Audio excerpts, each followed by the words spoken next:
We are continuing with the comedic romantic novel, Charming After 5. We are in chapter 11. The skyrise office building gleams in the morning sunlight. It's an impressive structure protruding against the backdrop of the whole downtown scene. People rush along the sidewalks to their appointed tasks. Jonathan has just stepped off the subway and is making his way towards Westin Mutual. He has been busy at work trying to make a good impression on Quinn, to show her that he is very good at his job. The whole past week was spent trying to fix the mess of the files he was given and training Stacy. Most nights he was too exhausted to even go to Joey's to look for Quinn, and the only time he did go in, she wasn't there. One would think that two full weeks on the job would mean that he was settling in and becoming one of the team. But Quinn, or Miss Herald rather, seems to continue her sabotage, and even the other employees act as if it isn't necessary to get to know him well, because he won't be there very long. When he gets up to the 5th floor office, Jonathan hears Quinn's voice from a distance. He walks straight over to Darla and hands her the usual latte. She gives him a look to let him know that it wasn't necessary, because she always gets one each morning too. Just tell her I said good morning again, and maybe she needs a double. Please? Thank you, Darla. Sure, Jonathan, I'll be glad to. Darla gently touches his sleeve. There are other fish in the sea of gray, you know. Somewhere around here. Thanks, I'll keep that in mind. Jonathan appreciates her concern. Stacy and Lauren are standing inside his office as he enters. Jonathan sighs again. He was hoping to just sit there for a few minutes alone. Okay, just need to be nice and fake it. Jonathan gives himself a pep talk. Good morning, ladies, he says with a smile that could only be fake. Stacy eyes him. Good morning, boss. Good morning, Mr. Waters. Or may I drop this silly pretense and skip right to calling you John? Lauren smiles and winks at him. Jonathan will be fine, Lauren, he answers, avoiding her stares. He looks only at his messy desk. It surprises him that he actually left it in such disarray on Friday evening, further proof of the long, rough week it had turned out to be, and his anxiousness of getting over to the Bristow to look for Quinn. Well, boss, guess what? Stacy's usual bouncy self is trying to come out, but there's a hint of doubt in her tone. Okay, just inform me. He's irritated and nervous about what they possibly could be coming up with.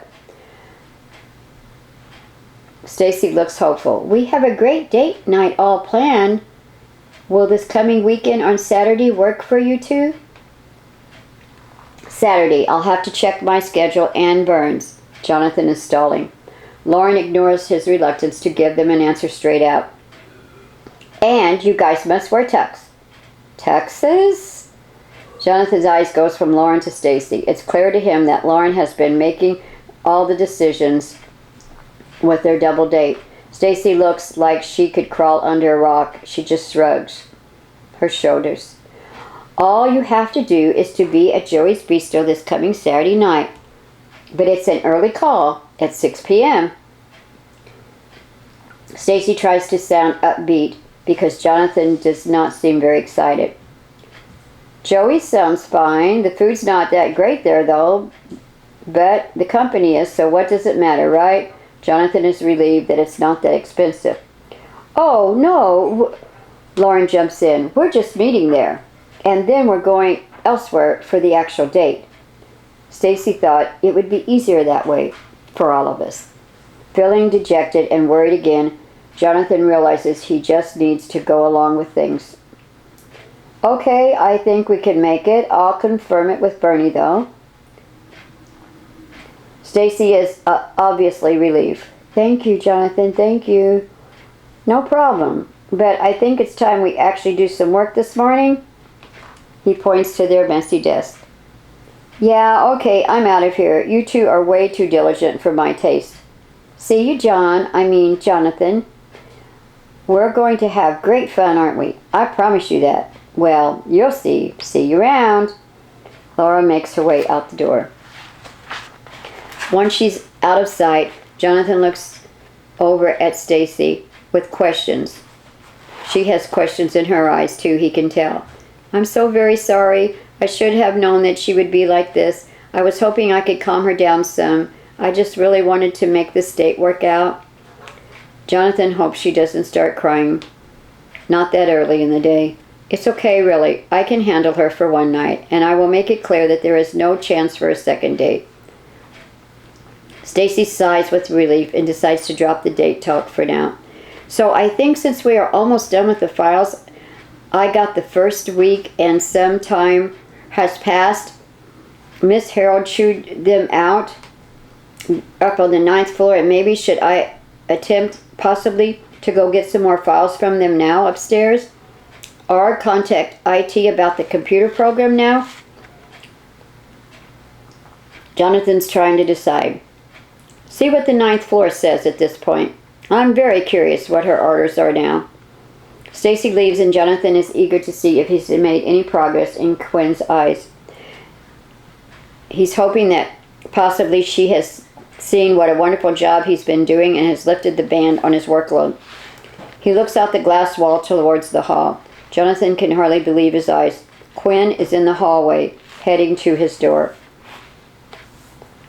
Where's your assistant? Is she running late this morning? She accuses before knowing. Good morning to you too, Miss Herald. Nope, she's upstairs getting more files. We're almost finished with the one she picked up when I first started here. Jonathan baits her, waiting to see her reaction. Quinn is prepared this time and doesn't let on that she is affected one way or the other. Jonathan speaks very low to be discreet. Did you enjoy your visit with your friends Friday evening? Quinn stares at him with a puzzled expression. A thought runs through her mind. Well, he's met Finn, of course, and yet another thing she's failed to fill me in on. She quickly tries to think of how this can be used to their advantage. She decides to string him along for a minute and uses one of his favorite lines. Excuse me? She says, acting like she didn't hear him. He wonders if she's just acting clueless. I'll say one thing for you, Miss Herald. You sure don't like mixing business with pleasure, or vice versa.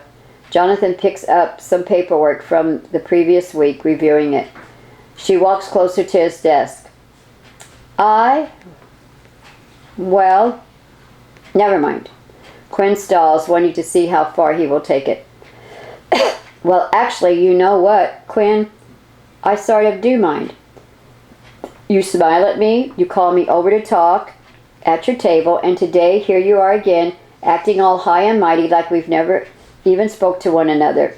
You're acting like I'm hallucinating or something. Quinn steps back. She truly is startled. No one has ever dared to speak to her that way. There's a knowing look that comes across her face. The clicking of her pen stops. She turns her back on Jonathan to think for a second or two. A plan is forming in her head, and she needs to fill her sister in on it ASAP. But for now, she needs to lay some groundwork with Mr. Waters. I think I have made it perfectly clear that it is Miss Herald. You are my employee, and I expect this respect from you in our office. So, Mr. Waters, we will continue this talk later. At Joey's Bistro, maybe, after work? Quinn turns and leaves without saying another word, but there's a sneaky smile on her face. Jonathan looks around his office. That's the strangest woman I've ever encountered. I sure wish Stacy had been in here to witness this interaction. But Quinn probably wouldn't have said a thing with her in here. Quinn walks back up the hall and into her office. Her trap is now set, and she relishes in her good fortune. The mishap of her sister is going to be turned around easily. She muses. I can hardly believe it. I've got him right where I want him. He's such an idiot. Stacy returns about 10 minutes later. The look on her face is a mixture of confusion and triumph. So, I'm not sure really what is happening, but they had everything ready for us. I didn't even have to ask. It was all right there on the counter for me to pick up. Maybe I'm actually showing Mrs. Herald that I'm the right person for this job after all, and maybe seeing me after work has helped change her mind about sabotaging me. Stacy and Jonathan were both very hopeful.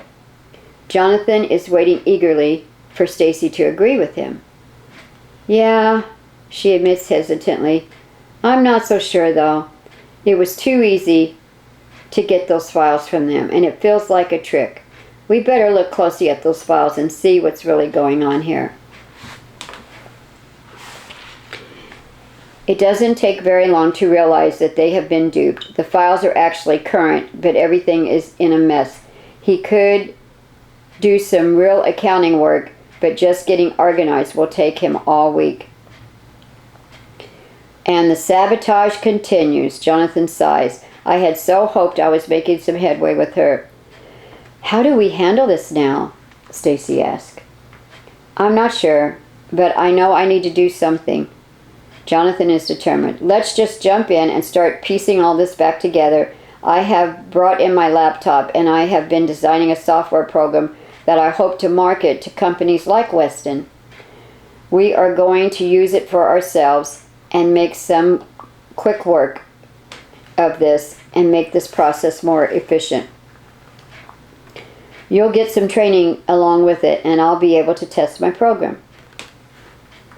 Later, Quinn tries to call Finn to give her a heads up about Jonathan Waters and that he will be coming to talk to her at the restaurant tonight. Once again, Finn does not answer her phone. Quinn doesn't like to leave voicemails and wouldn't want to relay this info in that manner anyway. She just hopes Finn can manage to not make matters worse tonight when Jonathan approaches her. She has another thought and selects a different contact. Hello. Yes. I need you to help me with something tonight. That's the end of chapter 11. We'll go on with chapter 12. Jonathan arrives at Joey's Bistro. The pleasant aroma of the food on the grill is a nice surprise, and it makes him hungry. He sees his target sitting with friends once again. Jonathan backs out of the restaurant and leaves. It's been another confusing day. First, Quinn hints of a relationship outside of the office, and then the knowledge that she is still sabotaging him. It's all too much. Even though Quinn herself said she should get with him and talk with him tonight, he doesn't feel like subjecting himself to another confusing interaction. As Jonathan walks toward the subway, he remembers Bernie's advice to get in close. Feeling defeated and not being able to go inside the restaurant, Jonathan sighs and doesn't know what he's going to tell his friend. It's a quick ride on the subway to his place. Still, he has thought of nothing to say to Bernie, so Jonathan decides to take a long walk before he faces his friend. After stalling for longer than he should have, Jonathan goes on home. At the door of their apartment building, he catches a whiff of an intoxicating aroma. He figures it has to be Bernie's cooking, and it smells fantastic.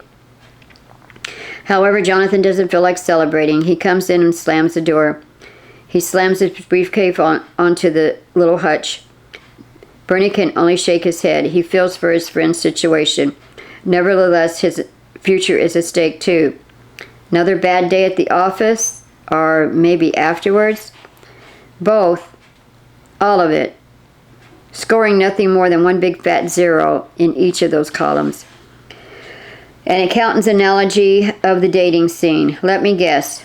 Snubs you at work. Later you're too afraid to even face her. Jonathan looks at Bernie. Were you hiding in the shadows all day? I just figured it might go that way. One step forward, two steps back. Pretty normal, Bernie explains. And how do you figure that? Forward implies progress. It just seems like one step off the edge of a cliff to me. Jonathan sighs. Well, your actions today just couldn't match up to your determination made over the past weekend. Where does all this wisdom come from, Burns? Is there a philosopher's section in the back of your cookbook or something? Jonathan chuckles. Got to keep plugging away at it, man. Conquer your fears. Build up your courage. Wear her down with kindness. Bernie just smiles at him. Right. And lattes. I got it. Jonathan drops to the couch and props his feet on the coffee table. So, interested in knowing how my day went? Bernie inquires. Sure. No, wait. Let me try this one. You look sort of happy. You're cooking something very special tonight. My nose can always tell. Burns, you got a job. A big smile crosses his face. I sure did, and guess where? No. Joey's Bistro? Jonathan is pleasantly surprised. Yep, had my first trial cook today. Well, half a day. Did just like you suggested. Asked if I could show them what I could do with the food. I worked for free, and I landed the job, man. Bernie said very excitedly. I'm so proud of you, Jonathan says as he heads to the kitchen. He raises the lid off the pot. He sniffs the pleasant scent of hot food. He recognizes the aroma. Aha! You knew I didn't go inside to speak with Quinn this evening. You were there. This is reheated from Joey's Bristow. That's what I smelled when I walked in there. Bernie smiles and nods. This man wins first prize. One hot and nearly fresh off the grill meal. Jonathan gives his friend a high five and goes in and flops down on the couch and flips on the TV. He needs to try to forget about the day. Bernie shouts at him from the kitchen. Any word about our date night? No real details other than it's on Saturday night, and I have a feeling it's going to cost me a bundle, and that's another reason I had a bad day. What, we go into the opera or a private club? Please say no. Bernie wishes they were the ones planning their date. I don't know. It's their little secret. I just know that I'm picking up the tab, and it's all Lauren's planning. I can tell Stacy is embarrassed by it all, but she really wants to go out, so she's putting up with Lauren's plans. Geesh. Yeah. Oh, and we have to wear tuxes too. Can you believe it? Jonathan informed him. Oh, it's that fancy? I guess it's time to shave and get a haircut then. I have to do it anyway to work at Joey's. Do you even own a tux, Burns? I used to, but I couldn't fit in it now even if I still had it. Do you have one? Yeah, I had to get one for my sister's wedding. I didn't want to bring that up, all things considered. Jonathan apologizes. No problem, I'm moving on now. Better some other poor sucker than me, right?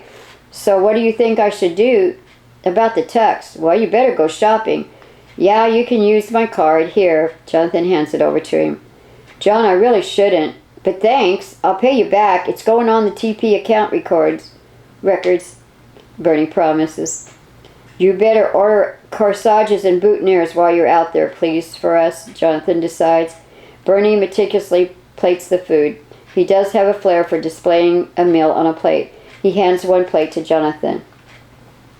Bernie assures him, I'm not stupid. Flowers on a first date are always a nice thing.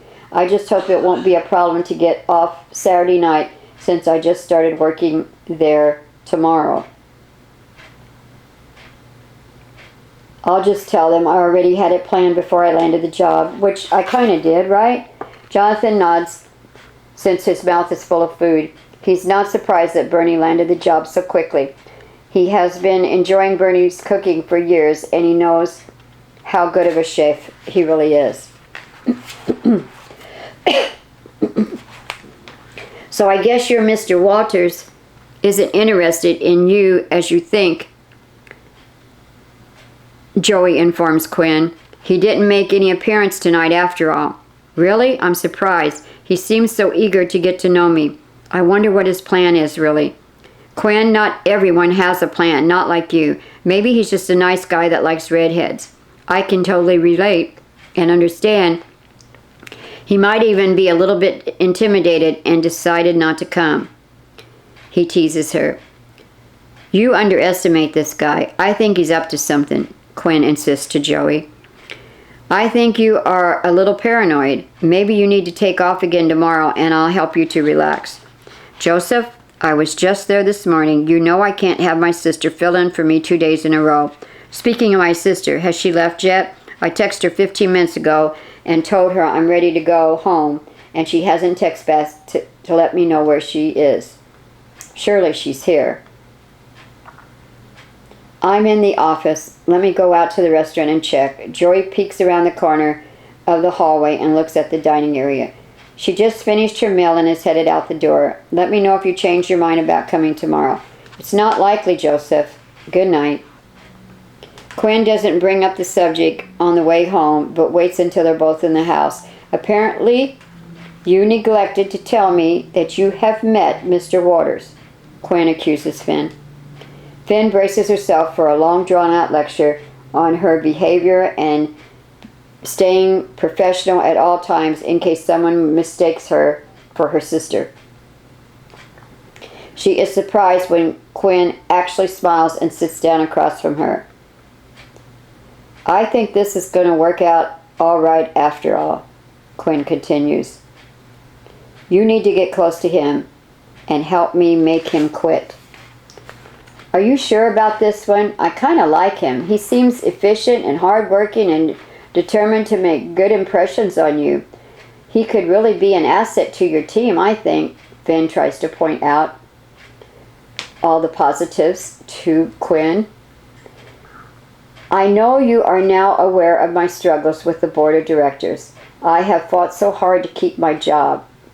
They would love to move a man into my position. I can't let that happen. I've worked too hard and too long and done too much to quit now. All the reasons you point out are the exact reasons I shouldn't let my guard down. Jonathan Waters is just the type of hardworking, efficient asset that they are looking for, and he could replace me. Quinn has countered her sister's points.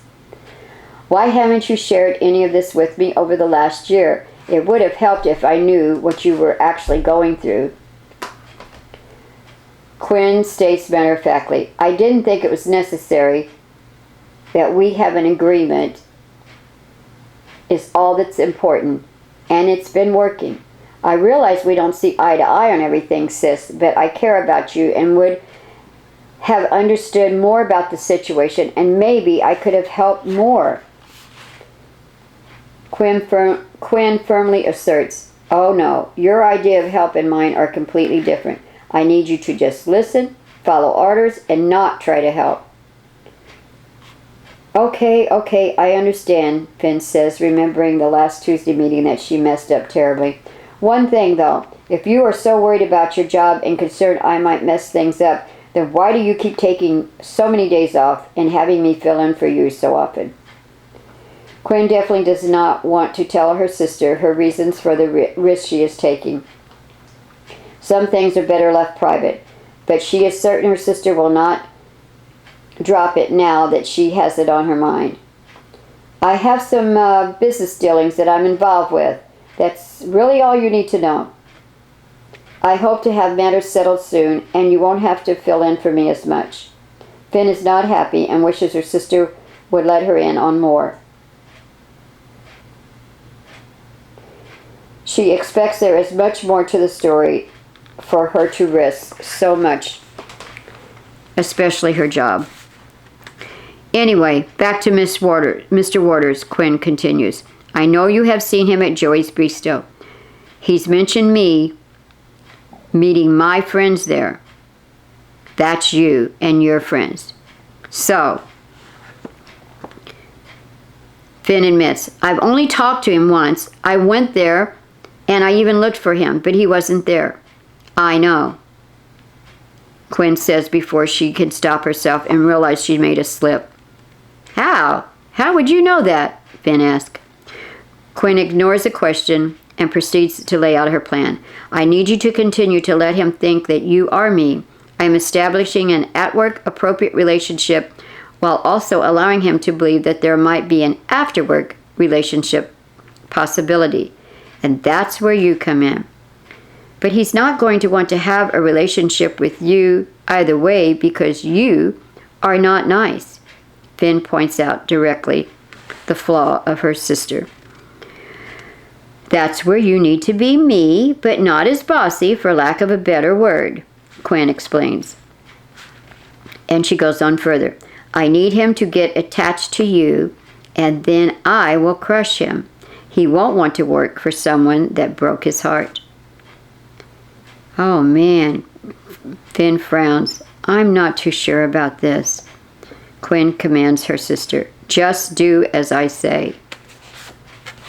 This is the end of chapter 12. We'll continue with chapter 13 in the next audio reading of the comedic romance novel Charming After 5.